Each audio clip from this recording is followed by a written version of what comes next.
Alright guys, today I wanted to make a video about Graham Potter joining Chelsea. Now, it just feels a little bit disappointing as a neutral fan because I don't think this is the right job for Graham Potter because he's doing such a great job at Brighton for a start, and I still feel he could go a little bit further at Brighton. You want to see when a manager is taking a club to new heights, like Brighton, no offence to them, they've never really been at the level they're currently at, as in like top half of the Premier League. At the moment, they're in the top four, so they're doing incredibly well so far this season. But they've never really been at that level, if we're being honest. And it still feels like they can get better because the way they're run as a club is absolutely amazing, and the fact that they're managing to churn out these young players year on year. So, for example, we've seen it over the past few years with players like Basuma, Trossard. I know a lot of people don't really like Mopé, but you've got to admit that nobody really knew about him that much before he came to Brighton. He had a good season at Brentford, but they turned him into a very good player. And they're doing it with current players like Enoch Mwepu, Moises Caicedo, and plenty of other players as well. And it's most likely to keep happening. On top of that, I've just remembered Alexis McAllister, another one.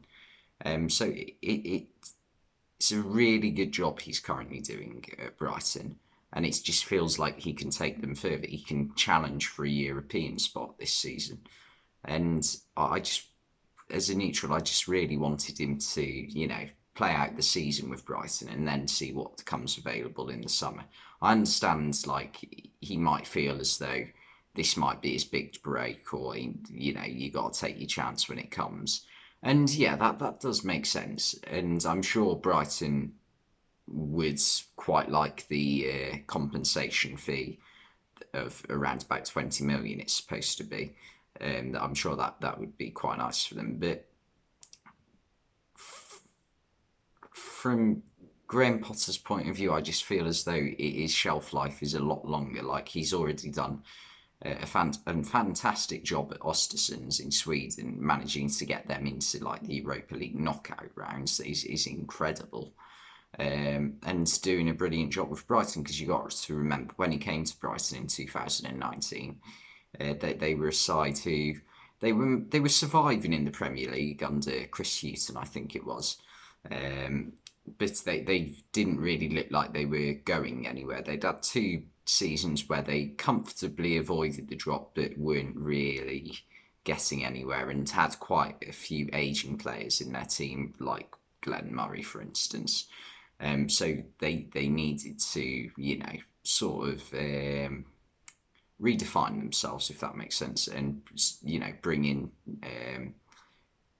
new young talent, which Graham Potter has done successfully, and they are turning into good players, and they're making a profit, and then they're reinvesting it in their scouting system and bringing in these new players again.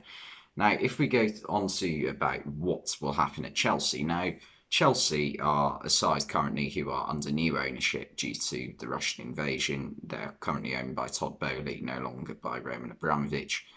Todd Boehly has already shown, early on that he can be ruthless in sacking Thomas Tuchel, just like weeks after the transfer, not even a week after the transfer windows ended. And in the transfer window, he signed players which you would think are signed because they suit Thomas Tuchel's system. Marc Cucurella, for instance, Wesley Fofana, for instance, Pierre-Emerick Aubameyang. Now, can you think of a more, like, who else is going to sign Pierre-Emerick Aubameyang right now, given his current reputation in England, other than Thomas Tuchel, because of the relationship they had previously at Borussia Dortmund? And just a week after the window has ended, Tuchel has already been sacked. Now, Potter is coming into a Chelsea team that is full of big name players: Kalidou Koulibaly, Raheem Sterling.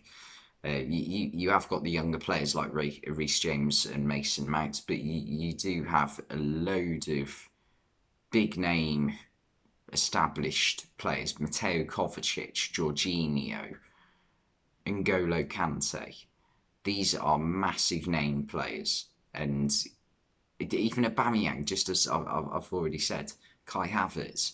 There's so many of them, and it's going to be a completely new challenge for him. And he's being thrown in at the deep end as well because he hasn't got a transfer window behind him.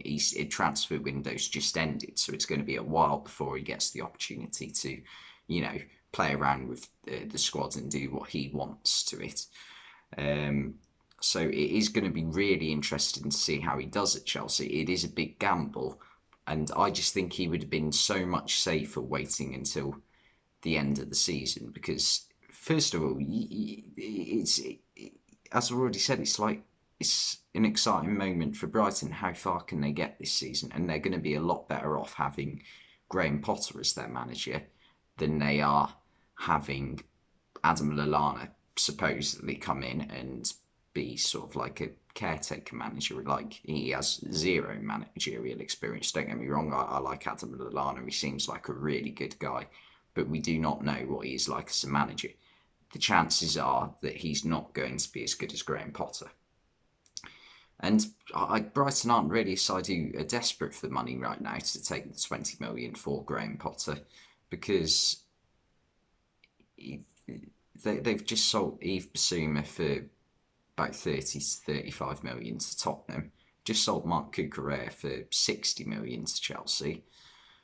So yeah, they can't be short of money, and they didn't spend much money during the transfer window. I think up until deadline day, they'd only actually signed one player for more than like 5 million, and that was a Ecuadorian player who, again, we don't know much about, but will probably, or would have probably, turned out to be another Graham Potter, uncovered diamond.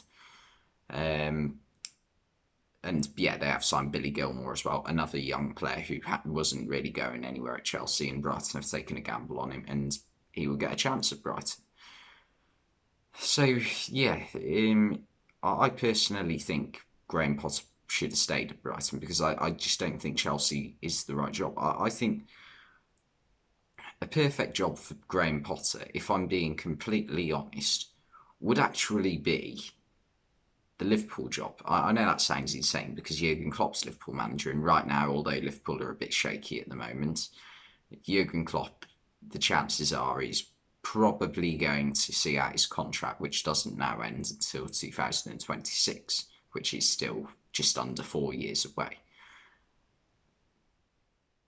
Actually, yeah, that probably is a bit too long because Brighton aren't the most, financially massive team. But if he could have kept them going at that level, then surely you just keep them going for a while at this level, like further add to your,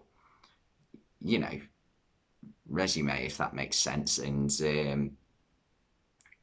even more clubs will be interested in getting you as manager. So to me, I just think it is a little bit of a mistake, and I think maybe he's under estimating himself in terms of like how good people think he is, because I genuinely think he's one of the best managers in the Premier League right now, Graham Potter. But I just don't think Chelsea is the right fit for him, because I just don't think any manager should really be going to Chelsea, to be honest, because unless you're a manager who is known for being a, couple of season job sort of thing, like Carlo Ancelotti, for instance. Carlo Ancelotti has managed so many clubs now, it's like unreal. He's done 2 stints at Real Madrid, currently still out there in his second one, Everton, Napoli, Bayern Munich, AC Milan, PSG. So many jobs he's done, and that's the sort of manager he is. But like Graham Potter, he's clearly more of a like a project manager, if that makes sense. He's someone who builds a team up, and I just don't think Chelsea are going to be that forgiving, if that makes sense. If it does take a bit of a while to get going.